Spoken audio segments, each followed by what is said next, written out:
If you're shopping for your benefits or you want to get a new PEO, this is the template that helps you go through your timeline, the checklist of documents that you need to have, and give you the expectations of what to expect throughout the process. We're going to cover in high level detail how you get this done in the most efficient manner possible. And this is the same exact template and process that we take our clients through when we're first doing an employee strategy session and we're figuring out the benefits, what PEO they should use. This is how we start off.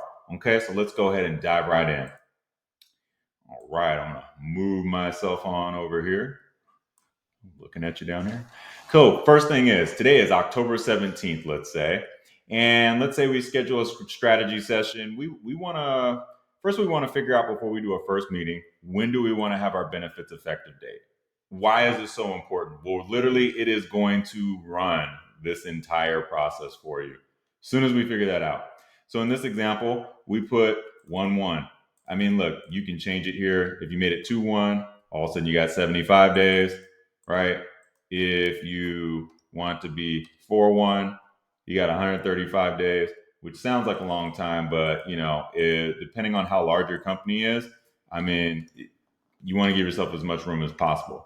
But we're going to go with 1-1, and you have 45 days to the decision. So what's going to happen between the benefits effective date and today?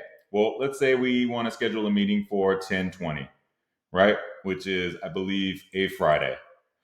Now, if we were to go ahead and say, you know what, we're going to hold off on this. We're going to punt it to the 25th because Jim's out, right? Now, all of a sudden, that crunches up our timeline a ton. So there's a few little things that we want to do. We still have 45 days, but now we've basically lost 5, right? So that's why we want to go ahead and get this done as soon as possible. I estimate, like, if you were to reach out to the PEOs on your own today, it might take you 2 to 3 days to actually get an appointment. If you go on the website, fill out a form, do all that. It's got to go through marketing, get assigned to a sales team. Then they call and make sure you're a real person. Then they assign it and goes from there. That's why it can take a little bit longer. So let's go through the decisions. All right, the next thing is, how many people do we want to look at, right? If we look at, let's say, PEO and carriers, let's just say we want to look at 9 different options. Woo! Look at that. All of a sudden, we're at 111 hours. That's a lot. Now, again, this is something that we use for our clients. So you'll see client hours, the business day lapse, calendar days, right? You'll see all that there. What that means is you got about 51 days before you actually need to make the decision and go through the entire process.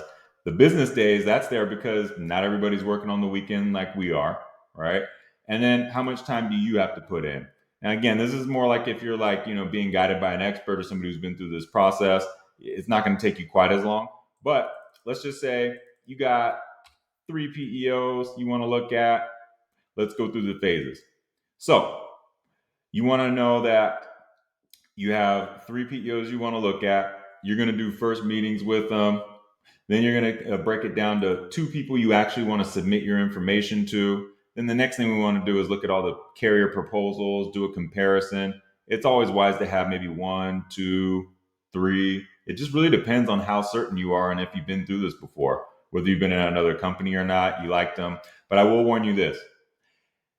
Just because you liked one particular PEO or carrier at one company doesn't mean, unless it's the exact same people, that it's going to work the same for you, right? If you worked at a 10-employee company, you absolutely love working with Gusto. Probably doesn't make sense if your company is 10,000 employees. It's a little ridiculous of a comparison, but it's just a proof point. So what phases are we going to go through? Employee benefit strategy session and see how we can be helpful in any way. All right, take care.